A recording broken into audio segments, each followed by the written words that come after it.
Hi, we are from Northeastern University and would like to present Cobra, our submission to the 2022 Big Idea Challenge. We are a team of 13 undergraduate students developing a lightweight, modular, snake-inspired robot to explore Shackleton Crater and identify water resource availability. While the presence of water ice is confirmed in Shackleton Crater, more detailed characteristics of this ice, like its concentration and distribution, require more precise ground measurements before a full-scale ISRU architecture can be implemented. However, the crater environment poses several mobility challenges that arise from highly porous regolith, steep slopes, irregular terrain, and the lack of regenerative solar power. Current rover technology is insufficient.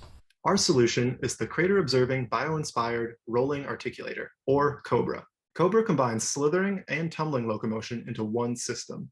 COBRA consists of 11 identical joint modules, along with a spectrometer stored in its tail to measure ice concentration in the regolith. First, Cobra utilizes sidewinding to navigate over flat or sloped terrain. This method is employed to reduce shear stress on yielding or slippery surfaces like regolith. During sidewinding, the system lifts certain segments of its length while others stay in contact with the substrate. The contact surface area can be adjusted to improve traversability on steeper slopes. The sidewinding motion is executed by sending two offset sine waves through the device's modules in perpendicular planes. Cobra will reach the crater's edge using sidewinding. After reaching the crater's edge, Cobra will use its joints to transform into a hexagon-shaped loop that will allow it to tumble down the 30.5-degree crater slope. During tumbling, we harvest gravity to propel our system deeper into Shackleton Crater without having to use any energy from our system. To enable tumbling mode, the head and tail of Cobra rigidly connect with one another through a latching mechanism. Every 500 meters, Cobra will exit tumbling mode and perform a measurement of the ice concentration using the spectrometer. Then, using a radio antenna located in the head of Cobra, the spectrometer data will be transmitted to the lunar orbiter.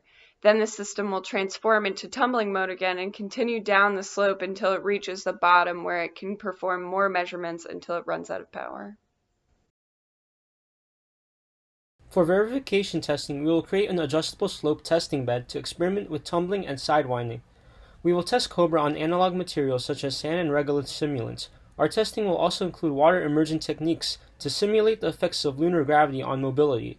From containing different scientific payloads to lengthening Cobra's reach, the possibilities of Cobra's modular design are endless when you have a redundant system. Additionally, due to Cobra's small footprint and mass, you have many options for stowage and deployment from a lander. Cobra can use sidewinding to traverse loose, slippery surfaces, and tumbling to efficiently cover large distances by utilizing surface gravity. With these capabilities in mind, the system is scalable for a variety of missions, ranging from craters in the lunar South Pole to steep canyons on Mars and beyond.